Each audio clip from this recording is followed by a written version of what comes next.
What if the way you show love is actually what's making your children pull away? As we get older, the relationship with our adult children often becomes more complicated. We want to stay connected, offer advice, and remain involved in their lives. But sometimes, without even realizing it, our best intentions can lead to distance, frustration, or even resentment. And that resentment doesn't always show up in big arguments or dramatic moments. More often, it creeps in quietly through little silences, unreturned calls, or subtle tension during a visit. This video isn't about placing blame or making you feel guilty. In fact, it's just the opposite. It's about awareness. It's about giving you the tools to protect your bond with your children and ensure that your later years are filled with warmth, not regret. We're going to walk through 7 specific behaviors that can accidentally cause strain between aging parents and their adult kids. Some of these might surprise you. Some might even feel uncomfortable. But each one is an opportunity to strengthen trust and build a relationship where mutual respect runs both ways. So whether you're already sensing a shift in your relationship with your kids, or you just want to make sure you never lose that closeness, stay with me. These 7 reminders could be the key to keeping love strong and lasting. Number 1, using guilt to get closer. Guilt is a powerful emotion, and it's one that often creeps in quietly between parents and adult children. As we get older, it's natural to want more time, more connection, more reassurance from our children. But when those desires turn into guilt-driven comments, the result can be the exact opposite of what we hope for. Phrases like, "You never call me anymore," or "I guess you're too busy for your old dad," might sound harmless on the surface, maybe even playful. But to your children, these remarks land heavily. They don't just hear a complaint, they hear that they're failing you, that no matter what they do, it isn't enough. And here's the painful irony: when guilt becomes your tool for closeness, you usually end up with more distance. Not because your children don't care, but because guilt creates pressure. It turns visits into obligations. It makes phone calls feel like chores. And over time, it chips away at the joy and freedom of your connection. The root of this often lies in fear. Fear of being forgotten, of becoming less important, of aging out of relevance. These are real, deeply human fears. But when we try to soothe them by pulling on our children's sense of duty, we forget that love can't be forced. It has to be freely given. Let me share a story about Eleanor, a 78-year-old widow who lived alone in Florida. Her son David lived 2 states away with his wife and 2 teenagers. Every phone call from Eleanor began with the same line: "I guess I'm just sitting here waiting to die, while everyone else is busy living." She didn't mean to hurt anyone. She just felt lonely and scared. But David, overwhelmed with work and parenting, began to dread calling. He started calling less, visiting less, and feeling more guilty each time. Eventually, Eleanor's daughter-in-law reached out. She gently told her how David felt. That was a turning point. Eleanor made a brave shift. Instead of opening with complaints, she started their conversations by asking about his life, his kids, his worries. Slowly, the calls became more frequent, more natural. David started calling not because he felt guilty, but because he wanted to hear his mother's voice again. This transformation happened because Eleanor chose love over loneliness. She realized that true closeness comes not from reminding people of what they're not doing, but by appreciating what they can give. Even if it's a short phone call, a quick text, a photo sent from their day, it's something real, something shared. If you've ever caught yourself trying to make a child feel bad for not visiting, ask yourself, what do I really want? If it's love and connection, guilt won't get you there. Gratitude will. Listening will. You don't need to be perfect. You just need to make them feel welcome, not weighed down. Number 2, unwanted advice. As parents, we've spent a lifetime guiding, teaching, and steering our children through life's ups and downs. It's second nature. So when we see them as adults facing challenges, whether it's career decisions, relationships, finances, or even how they raise their own children, our instinct is to help, to offer a little wisdom, to make sure they don't stumble where we once did. But here's the hard truth: giving unsolicited advice, no matter how well-intended, can make adult children feel criticized, judged, or even disrespected. The older they get, the more they want to be seen as capable, responsible adults, not the little kids who once needed us to tie their shoes. Constantly offering advice, especially when they didn't ask for it, can make them feel like we don't trust their judgment. And over time, that creates a wall. They may start calling less often, avoiding certain conversations, or even holding back important parts of their life because they fear being told what to do. It's not that they don't value your experience. In fact, they likely do. But there's a difference between being a guide and being a critic. And to them, unsolicited advice can feel like the latter, even if that was never your intention. Psychologists call this a boundary issue. Adult children are in the process of building and asserting their independence. And while they may still need you emotionally, they also need to know that you respect their ability to make choices, even when those choices aren't what you would have picked. Let me give you a real-life example. A man named Harold, 73, told me how he kept reminding his daughter to put more money into savings and cut back on that expensive daycare.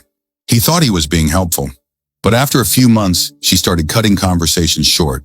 Eventually, she told him, "Dad, I love you, but I'm not asking for advice right now. I just want to share things with you without feeling like I'm being corrected." That moment was a wake-up call for Harold.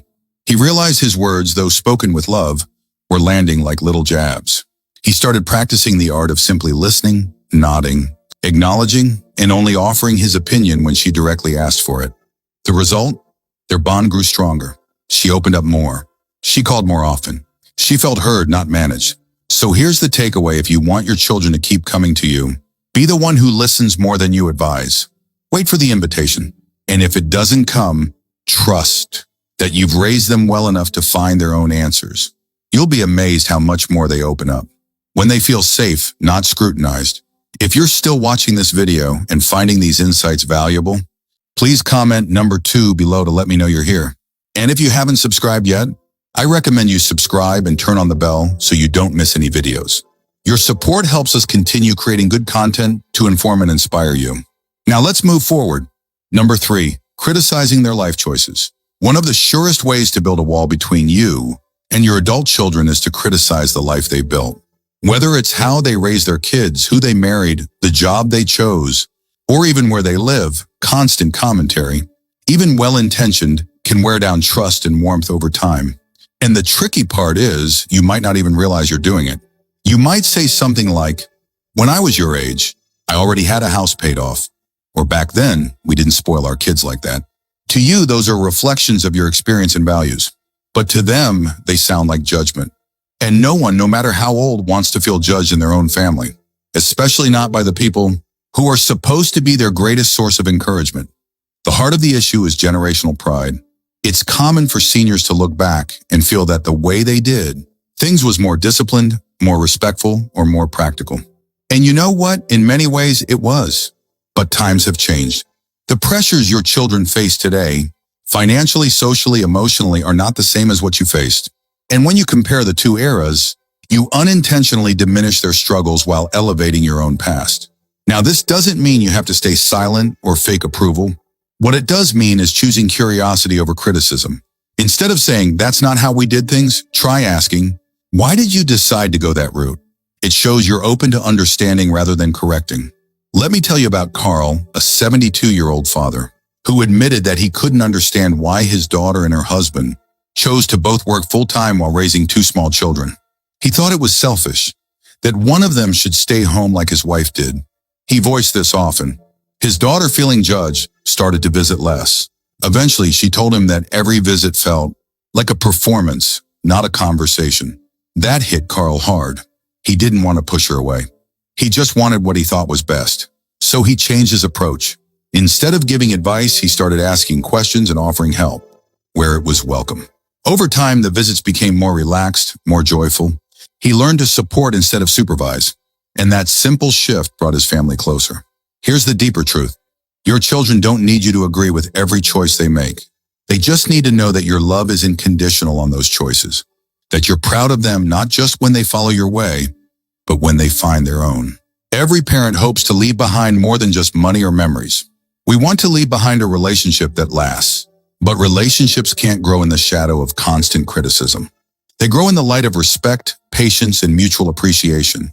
So if you've found yourself correcting more than connecting, take a step back. Offer your wisdom gently. Ask before advising. Support before judging. Because in the end, your children will remember how you made them feel far more than whether you were right. Number 4, emotional guilt trips. One of the most subtle and yet most damaging habits that can quietly hurt the relationship between parents and their adult children is using emotional guilt as a tool, often without even realizing it. It might be a passing comment like, I guess I'm not important enough for you to visit, or I won't be around forever, you know. These statements might come from a place of hurt or longing, but to your children, they can feel like a trap. A trap that makes them feel like no matter what they do, it's never enough. Emotional guilt trips don't just make your children feel burdened, they make them feel manipulated. And when someone feels manipulated, even by someone they love, the natural reaction is to pull away.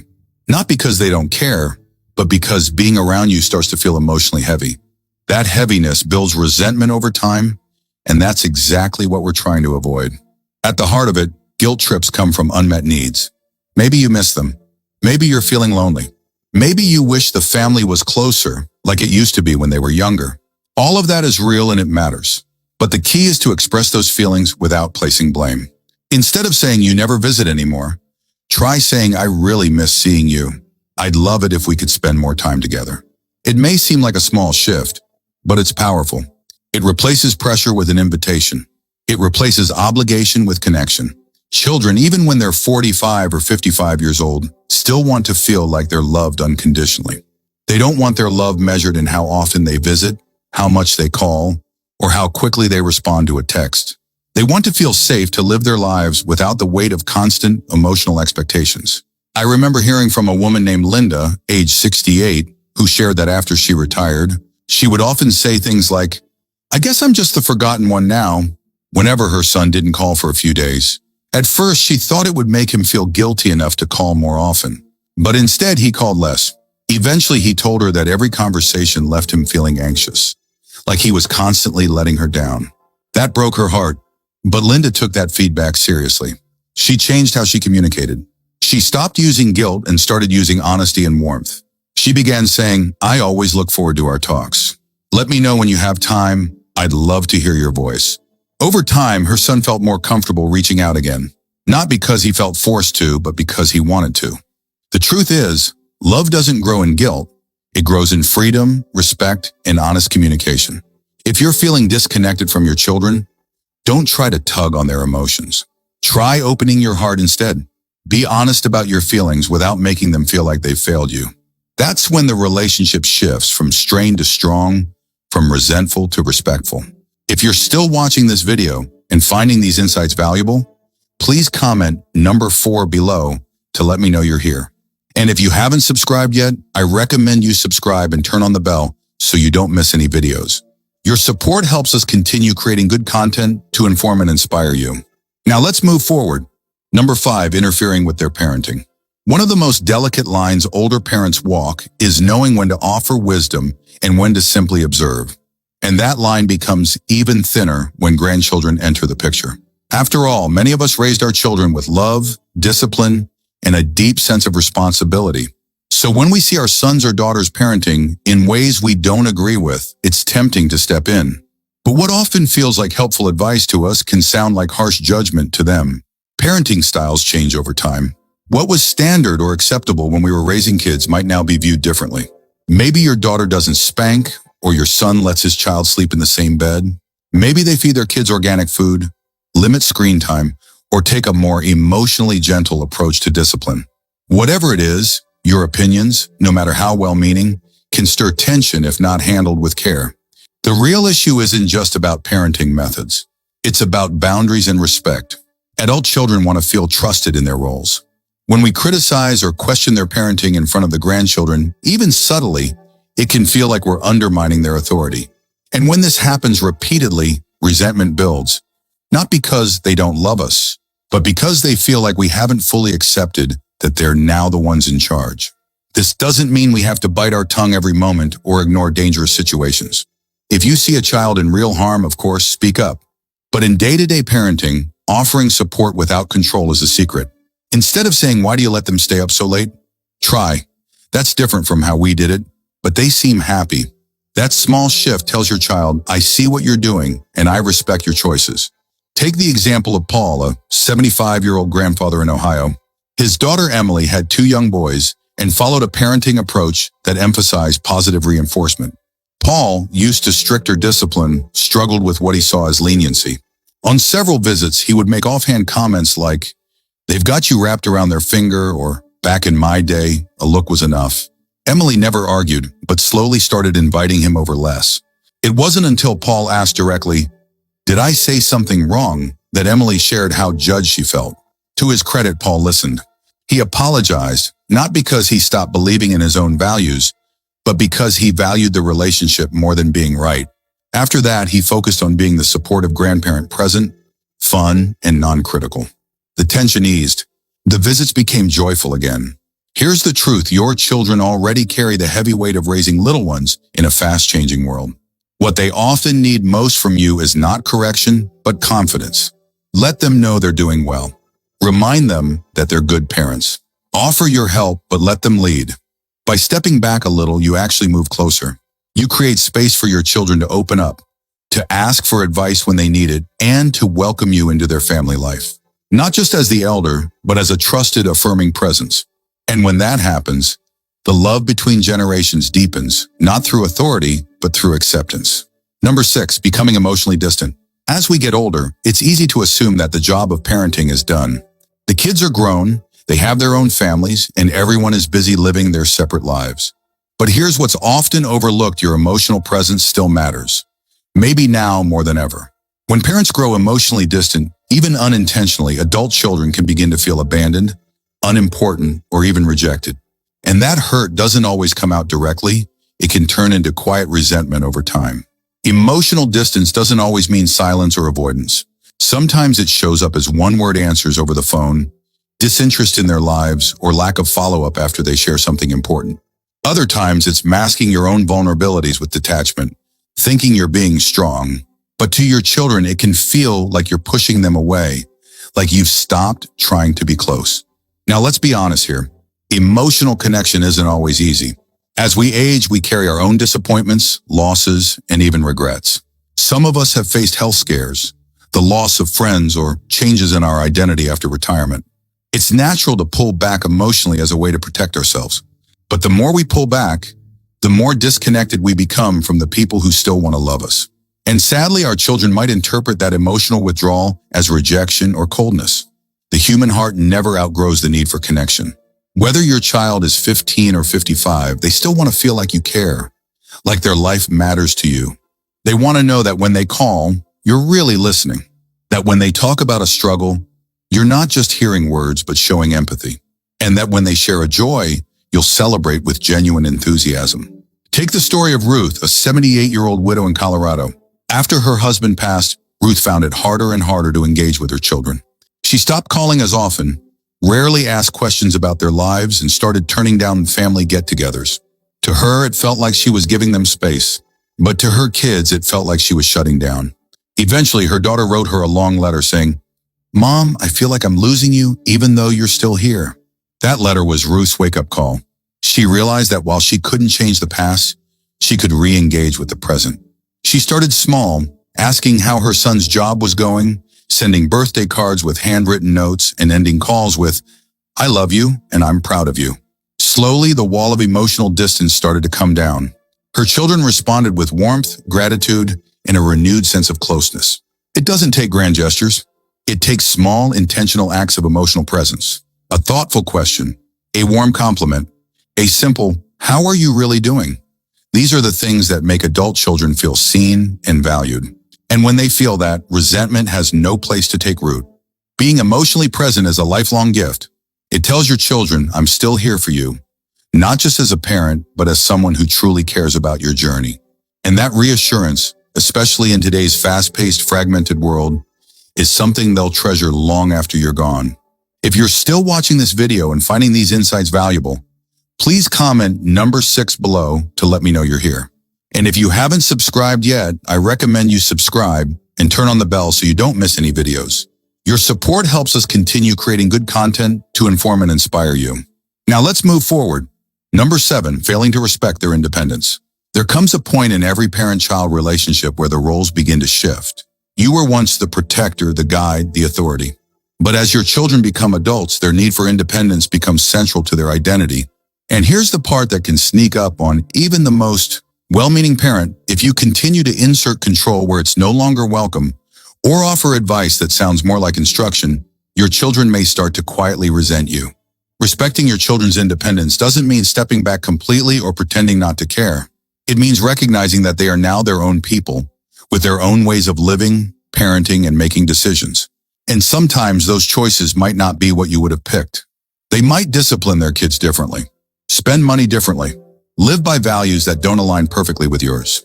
That can feel uncomfortable, even painful. But imposing your way, especially repeatedly, often has the opposite effect of what you intended. It builds walls instead of bridges. You might think you're helping when you correct them in front of their kids, question their life choices, or say things like, "I would never let my child do that," or "back in my day, we didn't raise kids like this." These comments can sound dismissive, even if you mean well. Adult children often interpret them as a lack of trust, as if you're saying, "I don't believe you're capable without me." There's a difference between sharing wisdom and giving unsolicited direction. And the truth is, the best way to keep a close, loving relationship with your children is to offer support, only when it's asked for, or offer it gently with humility. A simple, "Would you like my opinion, or do you just need me to listen?" goes a long way. It shows respect. It gives them a choice. And that choice is what keeps the relationship mutual, not hierarchical. Think of John, an 82-year-old grandfather from Michigan. He had a habit of criticizing his daughter's parenting style every time they visited. He didn't mean to be harsh, he just thought he was helping. But his daughter began to visit less and less. And when she did, there was tension in the air. One day, she finally said, "Dad, I need you to trust that I'm doing my best. I don't need your approval, I need your support." That moment changed John. He realized his intentions weren't lining up with his impact. He started holding back on critiques and started asking more questions instead. He listened more and advised less. And as he did, something beautiful happened. His daughter started coming around more, opening up more, laughing again. All because she felt respected, not judged. Here's the truth, your approval still matters, even if they don't always say it. But more than your approval, they want to feel that you respect them, as adults, as parents, and as individuals making their own way. When you give them that space, you're not losing influence. You're gaining trust. You're building a relationship that isn't based on control or tradition, but on love, maturity, and mutual understanding. Respecting your children's independence doesn't mean you stop being a parent. It means you evolve into a new kind of parent, one who walks beside, not ahead, one who encourages, not instructs, and one who earns the kind of love that is freely given, not reluctantly tolerated. Because at the end of the day, what your children will remember is not how much advice you gave, but how much space you gave them to be themselves, knowing that you were always there, with open arms, not pointed fingers. Important final thoughts.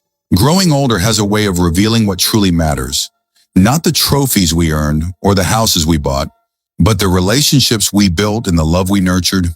And when it comes to the bond between parents and their adult children, that connection doesn't happen by accident.